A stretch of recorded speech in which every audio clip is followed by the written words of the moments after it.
Dear students, welcome back to my YouTube channel.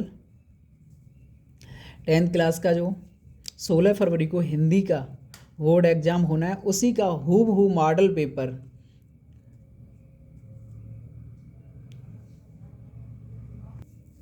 Exam से पहले exam में और आपको बहुत ही महत्वपूर्ण साबित होगा। तो देखते हैं, गद्यांश दिया होता है, उसका हमें संदर्भ सहित अनुवाद लिखना होता है। तो ऐसे गद्यांश दिया होगा, एषः नगरी भारतीय संस्कृति संस्कृत भाषस्य केंद्र स्थलम अस्ति। तो हमें सबसे पहले हमें लिखना होगा इसका संदर्भ। तो प्रस्तुत गद्यांश हमारी पाठ्य पुस्तक संस्कृत खंड में संकलित वाराणसी नामक पाठ से उद्धृत है। जो हमारी संस्कृत की बुक है उसका नाम क्या है? संस्कृत खंड, और वाराणसी नामक पाठ से ये जो गद्यांश है वो लिया गया है। ठीक है, लिख लिया। उसके बाद अनुवाद लिखेंगे। तो यहाँ से शुरू करते हैं। एषः नगरी भारतीय संस्कृति संस्कृत भाषस्य केंद्र स्थलम अस्ति। यह नगरी भारतीय संस्कृत भाषा का केंद्र स्थल है। इत एव संस्कृत वाङ्मयस्य संस्कृतेस्य आलोक सर्वत्र प्रस्तः जो यहीं से संस्कृत साहित्य और संस्कृत का प्रकाश चारों ओर फैला है। मुगल युवराज दारा सिखो ने आगत्य भारतीय संस्कृत दर्शन शास्त्राणाम अध्ययन करोति। मुगल युवराज दारा शिको ने यहीं आकर भारतीय दर्शन शास्त्रों का क्या किया? अध्ययन किया। सहा तेषा ज्ञानेन तथा प्रभाविता, वह उसके ज्ञान से कैसा हो गया? प्रभावित हो गया। यत तेन उपनिषदाम अनुवादम फारसी भाषायां करोति, उसके उपनिषदों का अनुवाद फारसी भाषा में कराया। ठीक है, उसके बाद हमारा एक श्लोक आता है, उस श्लोक का भी हमें क्या लिखना होता है? संदर्भ सहित अनुवाद करना होता है। तो एक श्लोक हमने लिया है, यहीं से पेपर पूरा फंसने की क्या है? उम्मीद है। पहली बात तो एक श्लोक आता है हमें लिखने के लिए, ऐसे ही एग्जाम में श्लोक लिखने के लिए आता है, अपनी पाठ्य पुस्तक से याद किया तो कोई भी एक श्लोक लिख सकते हैं। अगर ये पेपर में आया है तो ये श्लोक नहीं लिखना है। जैसे सर्वे भवन्तु सुखिनः सर्वे सन्तु निरामया सर्वे भद्राणि पश्यन्तु मा कश्चित् दुःख भावेत्। 2 नंबर का श्लोक आता है, लेकिन अगर इसका अर्थ निकालने के लिए आता है तो हमें कैसे करना है? सबसे पहले क्या लिखना होता है? संदर्भ। तो हमें पहले पढ़ना है सर्वे भवन्तु सुखिनः सर्वे सन्तु निरामया सर्वे भद्राणि पश्यन्तु मा कश्चित् दुःख भवेत्। तो प्रस्तुत श्लोक हमारी पाठ्य पुस्तक का नाम क्या है? संस्कृत खंड में संकलित है। भारतीय संस्कृत नामक पाठ से लिया गया। पाठ का नाम क्या है? भारतीय संस्कृत। तो अब अनुवाद लिखना है। सर्वे भवन सुखिनः मतलब सभी सुखी हों, सभी मनुष्य सुखी हों। सर्वे सन्तु निरामया सभी मनुष्य कैसे हों? निरोगी हों।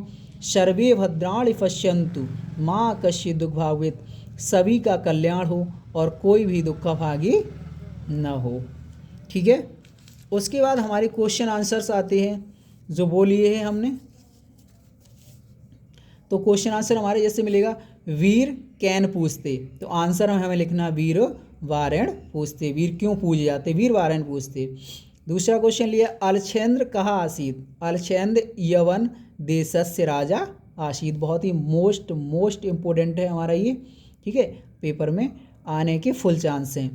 भूमि गुरुत्रम किम अस्ति? माता भूमि गुरुत्रम अस्ति।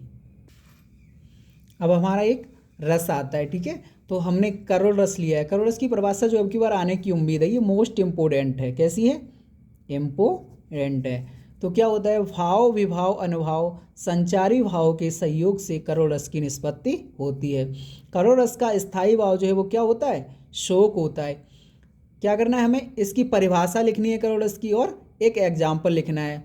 तो हमने अब यहाँ पे उदाहरण लिया है, मेरे हृदय की हर्ष हा अभिमन्यु अब तू है कहाँ। जब अभिमन्यु की मृत्यु हो जाती है तो द्रौपदी विलाप करती है, तो तभी ये कहा गया है। ठीक है, मेरे हृदय की हर्ष हाँ अभिमन्यु अब तू है कहाँ। तो करोड़ रस।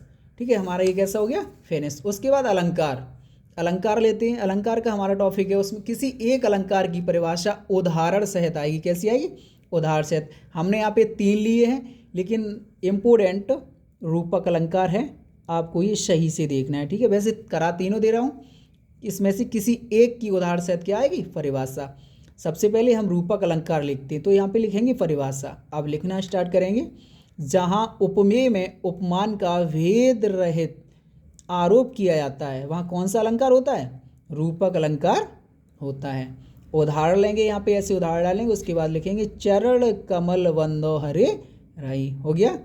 यदि उत्प्रेक्षा अलंकार आता है तो ऐसे ही इसकी परिभाषा डालनी है। उसके बाद लिखना है जहाँ उपमेय में उपमान की संभावना प्रकट की जाए, वहाँ कौन सा अलंकार होता है, उत्प्रेक्षा अलंकार होता है।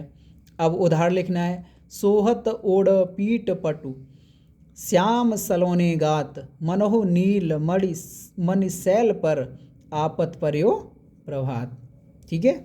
यदि उपमा अलंकार आता है तो ऐसे ही उपमा अलंकार की परिभाषा उदाहरण सहित लिखनी है। तो इसकी परिभाषा क्या होगी, जब किसी व्यक्ति या वस्तु की किसी अन्य व्यक्ति या वस्तु के समान गुणधर्म के आधार पर तुलना की जाए या समानता बताई जाए, कौन सा अलंकार होता है, उपमा अलंकार होता है। इसका उदाहरण लिखना है पीपर पात सरिस मन डोला। डियर स्टूडेंट्स, मैं ऐसा करता हूँ कि एग्ज़ाम में आपको यहीं से पूरा हूबहू पेपर मिलेगा।